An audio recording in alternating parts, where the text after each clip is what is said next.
Effectivement, le harcèlement scolaire, il faut le combattre. On passe notre temps dans l'école à faire en sorte qu'on n'arrive pas au harcèlement scolaire, mais ce qui se passe en dehors de l'école, et ça, c'est le rôle des parents.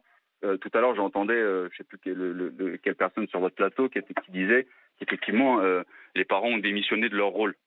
Mais aujourd'hui, tout doit être réglé par l'école. J'ai mon collègue qui est en maternelle. Les gamins, normalement, quand ils rentrent à l'école à 3 ans, il y a ce qu'on appelle des prérequis. Ils doivent être propres, ils doivent savoir parler correctement. Enfin, je veux dire, il y a des choses qu'ils doivent apprendre à l'école, mais il y a quand même des choses qui doivent être faites à la maison. Aujourd'hui, ça n'existe même plus. Ça n'existe même plus. À la propreté, c'est à la maison. Le nombre de gamins qui rentrent en petite section, qui ont des couches. Ah oui.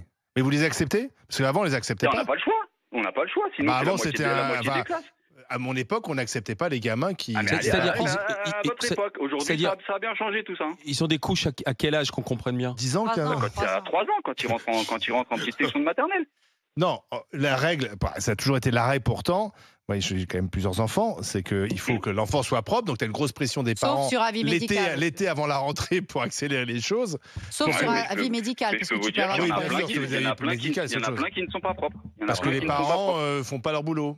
Voilà, exactement. Et donc oui, les cours d'empathie, toute la journée, nous, c'est ce qu'on fait quand il y a des conflits dans la cour de récréation ou dans les classes. Oui, vous le faites sans que ça s'appelle cours d'empathie, oui. Bah oui, sauf qu'à un moment donné, à quel moment il faut quand même que les gamins, on est nuls, quand les gamins arrivent en 6e, mais à un moment donné, peut-être qu'on leur apprenne à écrire, lire et compter, non? Vous avez suffisamment de choses à faire, Grégory. Alors écoutez, Grégory, restez avec nous pour écouter l'exemple de Christophe, qui est chef d'entreprise dans l'Ain. Bonjour Christophe. Bonjour. Est-ce que des cours d'empathie, ça pourrait aider à lutter contre le harcèlement scolaire, faire changer les comportements des enfants, Christophe? Mais absolument pas, absolument pas. C'est encore une foutaise malheureusement de notre gouvernement qui sert plus à rien en fait. C'est de la poudre aux yeux pour dire on s'en occupe parce qu'il y a encore un pauvre enfant qui s'est donné la mort il y a 15 jours suite à du harcèlement. C'est juste ça en fait. C'est dramatique de sortir des trucs comme ça, quoi, de la part de notre gouvernement. Ça ne sert à rien du tout. Mon fils, il a subi 3 ans de harcèlement. 3 ans. Il a commencé à en parler l'année dernière. On a averti le collège, on en a parlé avec le collège. Ils ont dit on va prendre ça en charge, on va être vigilant, etc., etc., etc. Vous faites confiance au collège. Vous savez, mon fils, il n'est pas dans un collège, et j'ai rien contre ça. Il n'est pas dans un collège de banlieue à risque. Il est dans un collège plutôt dans des quartiers, je vais dire, tranquille, quoi. Tranquille. Même UP. Mais qu'est-ce qu'il subit? Des insultes, sale gay, petite pute, excusez-moi des mots, hein, mais voilà. Et puis jusqu'au moment où il y a eu une agression sexuelle. Parce que mon fils, c'est un petit garçon, il a 14 ans, il est garçon, mais il a si vous voulez, il a des manières un peu efféminées, quoi. Et une agression sexuelle, c'est-à-dire agression sexuelle. Et un jour en cours, son agresseur s'est mis à côté de lui et lui a dit de lui toucher des parties génitales. Et il l'a obligé. Si tu touches pas une partie génitale, tu vas à la sortie, je vais t'éclater. Et voilà. Et la professeure d'histoire en question les a vus faire. Elle a rien dit? Non, elle a rien dit sur le coup. Elle est allée voir la directrice. Elle en a parlé à la proviseure du collège. Et tout ce qu'on fait, c'est envoyer les enfants à l'infirmerie. Alors qu'elle savait très bien que déjà, je l'avais alerté par plusieurs emails pour lui dire que cet enfant harcelait mon fils. Et par la suite, j'ai fait plusieurs emails en leur disant que je ne voulais plus que mon fils soit à côté de son harceleur en cours. Ouais. Il a fallu que j'en fasse plusieurs parce que à chaque fois mon fils est rentré à l'école en pleurant et il me disait papa, on m'a mis encore à côté de. Excusez-moi Christophe, là j'ai une question pour Barbara. Est-ce que tu portes pas plainte, tu l'envoies pas les flics dans la salle? Non, à l'agresseur. Non, mais réponds à ma question. Et le prof, tu lui fais face à ses responsabilités. Non, mais excuse-moi, Barbara. Celui-là, tu lui envoies pas la police dans la salle? Déjà, je suis la prof. Agression sexuelle. Je vois ça devant moi. C'est pas la mais question. j'ai même pas besoin de faire venir la police. C'est pas la question. Non, mais le prof l'a pas fait. Moi, je te demande, est-ce que la police, quand tu vois que le mec à l'intérieur de la salle est en train d'agresser sexuellement son camarade, est-ce que tu n'accepterais pas, toi, en tant que parent, que la police aille chercher ce connard d'agresseur à l'intérieur de la salle de classe? Moi, je te dis J'attends oui. que tu me poses une question et tu y réponds. Vas-y, je t'écoute. Tu n'as pas écouté ce que j'ai dit tout à l'heure.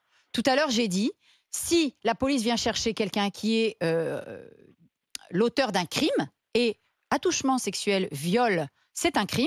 Bien sûr que la police, elle a son rôle et qu'elle peut venir le chercher dans ma classe. C'était pas la même chose des menaces sur les réseaux sociaux. La prof n'a pas réagi. Là, elle a moi je te dis, la prof, mais moi ça arrive devant mes yeux dans ma classe, mais l'autre il vole.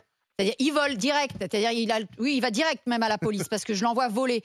Mais alors, après, qu'est-ce que tu auras? Là, je reconnais Barbara. Tu sais ce que tu auras, toi? Tu sais? Tu auras le mail direct à la chef d'établissement, parce qu'on ne t'écrira pas à toi, évidemment, direct à la chef d'établissement. Vous avez, nana, les autres élèves ont eu peur de vous parce que vous êtes tellement effrayante, nana. Parce que tu ne peux plus rien dire. Et moi, je te le dis, les 80% que j'ai vus dans tous les sondages, là, oh oui, c'était bien de lui mettre les menottes. Ce serait leur gosse. Ce serait leur gosse. Ah, alors là, tout d'un coup, on défend son enfant de toute force. Donc moi, je suis désolée, ce qu'a vécu l'enfant de Christophe, c'est inadmissible. Inadmissible. Et l'institution est défaillante. Et c'est pas en faisant des cosmétiques avec des cours d'empathie, ni même d'ailleurs. Parce que je veux bien les ambassadeurs harcèlement dans les écoles, etc. Les gamins qui le font d'ailleurs sont très volontaires, très mobilisés. Mais moi, je reste persuadée que le problème, c'est le fait, comme il l'a dit et comme on en est tous témoins, on a tous eu des problèmes à l'école, on a tous été embêtés à l'école. Mais quand tu rentrais chez toi, bon, c'est pas que c'était oublié, mais le lendemain, on repartait un peu à zéro, c'était un peu casse-pied. Mais aujourd'hui, la responsabilité, c'est les parents. Ton gamin, il rentre, la puce, au revoir dans le téléphone. Il n'y a pas. Le téléphone, tu l'as juste pour que je sache que tu as quitté l'établissement, tu es arrivé à l'établissement. Maintenant, on est à la maison, on est tous ensemble. Le téléphone, c'est éteint le soir. Merci, Christophe. On enlève la puce. Et les parents qui laissent des gamins tout le week-end sur Instagram, tous les week-ends sur les books WhatsApp, tous les week-ends sur Telegram, et après, oh, mon enfant, il est harcelé sur les réseaux sociaux. Bah, vous coupez les réseaux sociaux. Vous les coupez, les réseaux sociaux. Vous discutez avec votre enfant. C'est ça l'éducation. L'éducation, c'est d'avoir le courage de faire ces actes-là. C'est tout. Et ils ne les font pas. Et après, ouin. En 10 secondes, deux choses. C'est qu'effectivement, la socialisation des gamins a changé puisqu'elle commence de l'école jusqu'à dans leur chambre et en non-stop. Et puis, je crois qu'il y a quelque chose de terrible. Les profs l'ont vu, les élèves le voient, c'est l'abandon. En fait, les élèves sont abandonnés en quelque sorte par l'institution. Et les adultes n'interviennent pas. Et les adultes n'interviennent pas. Et même les profs, quand ils sont dans des situations parfois très compliquées, ils subissent eux-mêmes de la violence, l'institution les lâche aussi. Donc il y a une espèce de lâchage à tous les étages. Faut-il des cours d'empathie dans les écoles? Et j'espère, Christophe, que votre fils s'en sortira et que le problème sera résolu. Faut-il des cours d'empathie dans les écoles, oui ou non? On va voir ce que vous en pensez. Bon, c'est un non à 60%. Oui, mais c'est pas serré quand même. C'est quand même assez serré. 60-40 quand même. Bah, on a connu la dernière consultation à 80-20. Les gens sont inquiets quand même. Hein. Oui. Moi, je pense, Allez, dans un instant, un militant anti-autoroute à 69, anti-abattage des arbres, qui est perché sur un platane devant le ministère des Transports. Est-ce que c'est utile ou ridicule? C'est utile pour Barbara, qui va se battre seule face au reste du monde. Mehdi, Frédéric et Olivier. RMC, jusqu'à midi. Les grandes gueules.